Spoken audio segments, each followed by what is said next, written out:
All right, we are live here at the Scene Rock Bar here in Kansas City with a very special guest, Mr. Mike Tramp, the legendary voice of White Lion. He's here doing a solo show tonight here at the Scene. Mike, man, how's the tour been going so far? I know you've been going out this whole spring, and you got about a month, a little longer than that, still going on. How's the tour been going so far? And how's everything been going for you, man?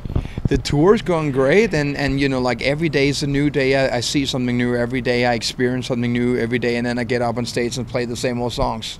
Hey, there's nothing wrong with that. It's not the same old songs. You got two new albums. You've had two solo albums since 2013. You had Cobblestone Street and Museum here in the last couple years. So talk about those two albums, how much they mean to you, because I know, touring, doing your acoustic set. This music is very introspective. The lyrics are wonderful. The music is just great. Talk about these last two albums, what they've meant to you personally. Well, they've given me the strength to wanting to go on, because there's no way that I could have continued if I was just getting up there and playing the same set list for the rest of my life and stuff like that. I do understand the difference between making a new album and what songs you play live. I mean, I do understand, and I do respect the audience that, a lot of people coming to the show would like to be brought back, 25 years or something like that, and they're comfortable when they hear songs they know. And then there's those who have embraced the two past albums with open arms and looking forward to hear a few songs from that. So, but personally for me, it's all about seeing that you're still able to do something new and express where you are in life at that moment. There are a lot of artists out there, and it's not for me to say if it's good or bad what they do, but that just choose to try to keep the same thing alive, even though time passes by and we get older and older. And for me, that's just an impossible thing to do. Is something that I don't want to do. I have to make sure that I evolve. I respect that Mother Nature gives me a year every year, man, and I grow older. So I try to find something that balances with how I feel and what I should be doing, and that's what it's all about. Now, Mike, you're working on a new solo album. It's untitled right now. Can you give us any details, inside info on that right here? Well, I mean, the album is completed. It will be released August 28th. It's called Nomad, and which I've already stated in a bit of a release statement, that this is the completion of the trilogy that I started with the Cobblestone Street. This, compared to the two first albums, our full band album from first song to last song. Not to suddenly have people going, oh God, he's going back to White Lion, because that's not the case. And people who will have those three albums will see the connection between those three albums. That this is a step on the ladder, and with every album you climbed up the ladder, and now you're just at the top, and you're really saying, okay, I've reached high enough, and I don't want to go any higher. This is where I remain.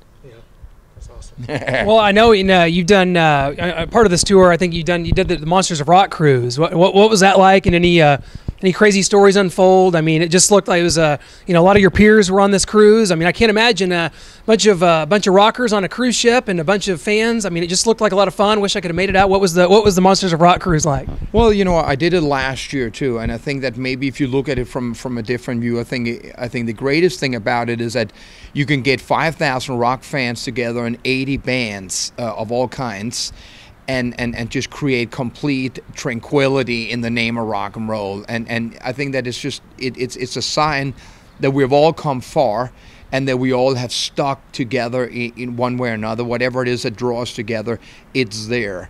And for me, it's a perfect plateau, because it's like I'm a person that is strongest with my feet on the ground and up in people's faces. So I do enjoy mixing with the crowd and sharing. I mean, if it's everything from breakfast to having a beer in a lounge chair to later on standing watching a band, talking to somebody, Yeah. Of course, it's not something I want to do every day, but I think it's a great thing, and I think it's also an opportunity for a lot of people from Australia, South America, and Europe to come into the USA and see that many bands. It would take them 3 years to see that many bands. Yep. Based upon them touring. They get to see a lot of that stuff. So it's again a product of where the music business is and where the music business isn't anymore. Yeah, absolutely. And I've always wanted to ask you. You grew up in Denmark. You are an artist in the truest sense of the word. You've fronted a huge arena rock band in White Lion. You tour as a solo act. What do you remember about being a kid? What was the first thing you remember about music in general as a kid growing up? Is it something like from America that found its way over, or is it something more European? Like, what is your first memories from music as a kid?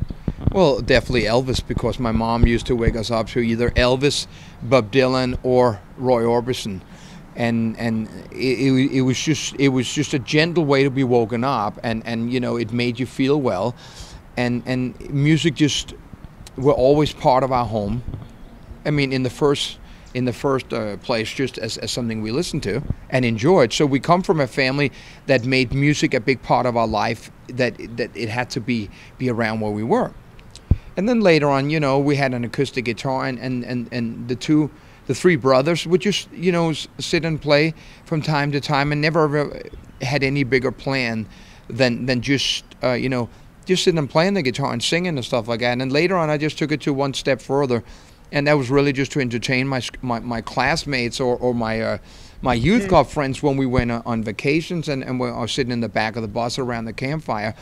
And it's in reality just really that concept that I've just made a little better, but never really gotten away from. Even the songwriting in White Lion, which I presented to Vito, and the many solo albums I've had ever since, start from that simple format. And there's almost a threshold that if it starts getting too complicated, it just shuts off, and I go back to bass again.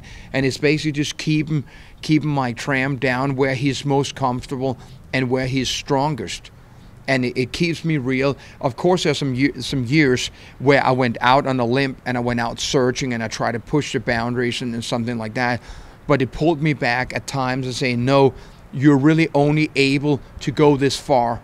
And stay with that. So yeah. It's sort of, you know, in a modest kind of way, it's saying, you know, I'm the world's bestest Mike Tramp, and I only do what I can, and I will not attempt to do something that I'm not comfortable with or something that I'm not able to do. Sure. Well, with White Lion, you played such large arenas all around the world, and now you're playing clubs as a solo act. What do you miss about those large arenas with White Lion, and what do you like about the more intimate setting in clubs?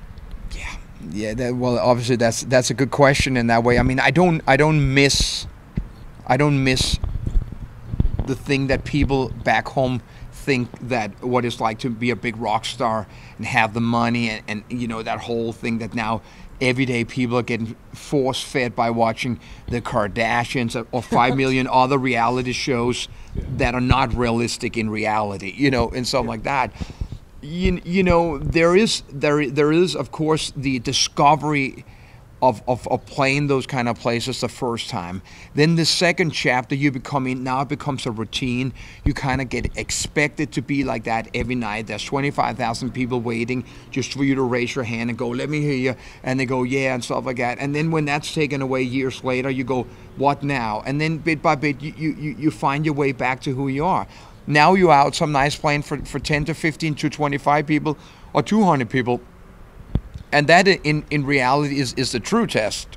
But so, you know, I go on stage and I deal with the present moment, and I don't think back and say, oh, I wish I had a tour bus and I was playing for 25,000 people. Yeah. You know, it's just like, this is where I am tonight, yeah. and this is where Mike Tramp is in his life. And, you know, I can go back and I can, you know, log into my internet bank and I can see my check balance, and I can, you know, I can kind of like, it's like a thermostat of seeing how I feel and stuff like that. You know, it's yeah. different.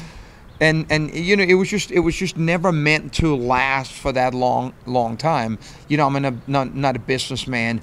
When I had, you know, the wealth or that stuff that came with having the success and playing those big places, I never really thought about putting it aside or making it last or invest and stuff like that. It didn't fit within my plan of just being a kid who enjoyed myself. Well, you know, you put White Lion back together in the mid-2000s, and well, a new version. Right, yes. Obviously, Vito Bratta, you know, not involved. This was, you know, known as Mike Tramp's White Lion. And then, you know, in 07, you did a lot of big festivals. I mean, in 06, you did Bang Your Head Festival. You did Rocklahoma, which I was actually at. And I was telling you earlier that my girlfriend tried to leave me for you at Rocklahoma. And you know what? I wouldn't have blamed her, because I mean, Was she good looking? well, yeah, she was. This has been 7 or 8 years. You wouldn't want anything to do with her now, but you know, my girlfriend tried to leave me for Mike Tramp. She'd never even seen White Lion before. Wasn't even familiar with a lot of the bands at Rocklahoma. She sees Mike Tramp up there. She sees the girl up front. I don't know if you remember this. Had a sign that said "Rise Again, White Lion," right up front. I don't know if you remember that. It was. But you put White Lion back together.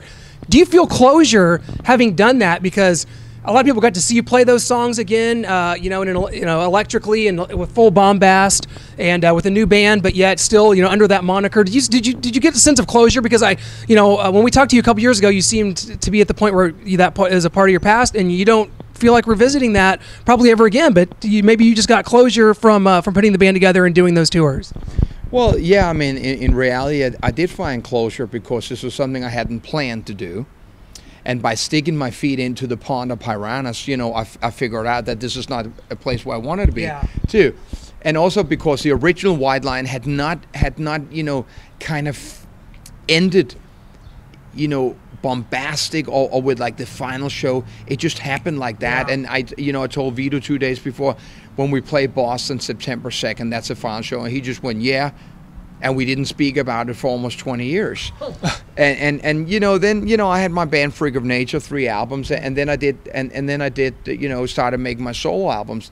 And after that, things were going sort of well, but obviously nothing was ever, getting close to what it had been before. Mm-hmm. But then suddenly I somehow, got pulled into trying attempting to do this again. And, of course, nobody put a gun to my head. I was as much to blame as I was not to blame. But it's almost like you said, closure. I had to go in there to find out that it's not what I wanted to do. Yeah, absolutely. And I think it was great to be able to see that for me personally as a fan, getting to see that. But again, it's equally gratifying to me to be able to hang out with you backstage here at the Scene Rock Bar in Kansas City, and to see you play in front of this crowd and to really make these connections. And I want to ask you about a song that's still, of course, a huge hit and that's still a staple in your set now, which is When the Children Cry, which comes off amazingly acoustically, which you've recorded another acoustic version of it, which is amazing. But I want to go back to that because it was a huge ballad in the 80s, but yet it was a different kind of ballad, not a sappy love song. How do you feel like that song stands the test of time, and what were you thinking when you put it together? I mean, obviously it's a lot different. It's a more serious song, about the innocence of children, not the typical ballad that we all know what those were. So what was your thought process behind the song in general and how it relates to today? Yeah, I haven't never really thought about that, but you're correct in that way. The thing is that when I sat and wrote that song, the beginning of that song, obviously Vito and I put it together. We wrote all songs together, but this was a song that basically came from my side and stuff like that. And why did I sit in 1985 in New York when Ronald Reagan was president writing that kind of lyrics? Number one, mostly because I was raised European and I had a much bigger and wider view on the world. And maybe at that time I was already seeing the future and the mess we have now made the world into.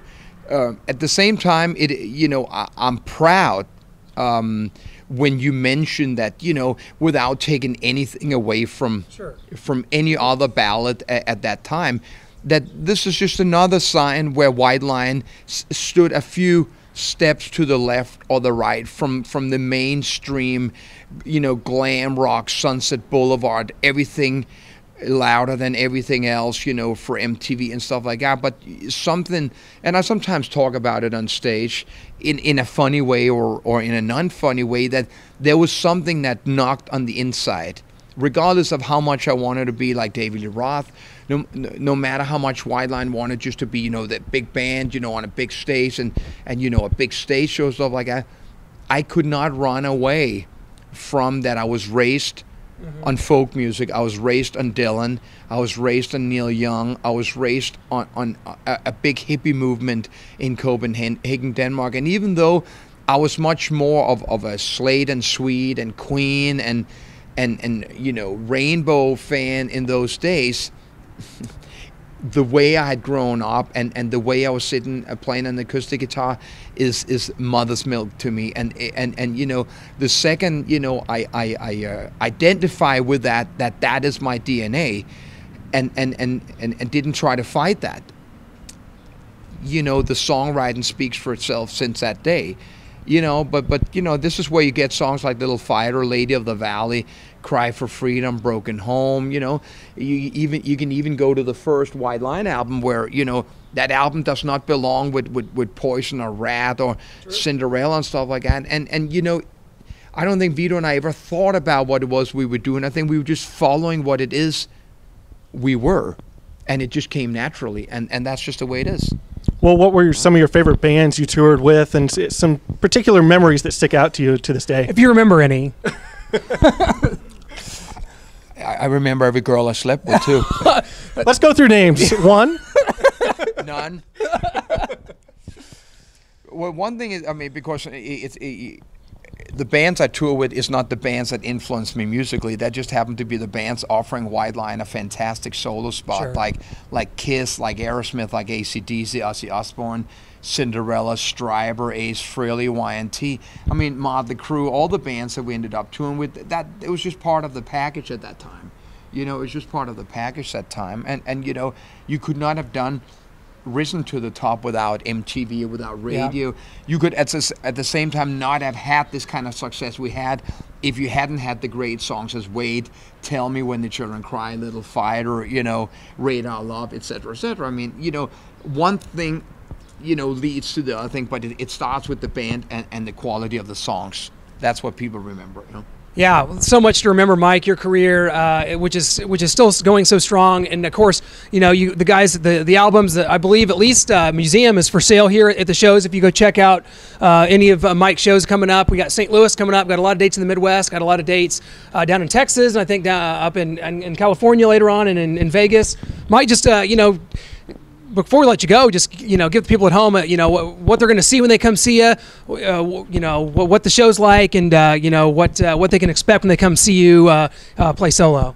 Yeah, I got 2 robotic dragons that comes in from the side of the stage, and I got evolving drum riser and pyro and stuff like that. And dancing, the dancing midgets from Spinal Tap. Well, you kind of set yourself up and stuff like that. You know what? Let's break it down in this way. There's many ways you can say that, and I've said that before. It's like, you know, if you want to have your RV redone, you call Brett Michaels, okay? And if you want to get in touch with your inner soul and just really test yourself, you come see Mike Tramp. I'm going to give you something real. I love that, Mike. I'll tell you what, I can't thank you enough for joining us. Always great to catch up with you. Second time offender here on the Music Mania show. Clint Schweitzer, Noah Groniger, Mike Tramp. Have a great show tonight. We'll definitely be checking it out. Thank you so much for joining us. I appreciate it. Thanks a lot, Mike. Thanks a lot. Thank you. Hey, it was great. Good stuff, guys. Thank you.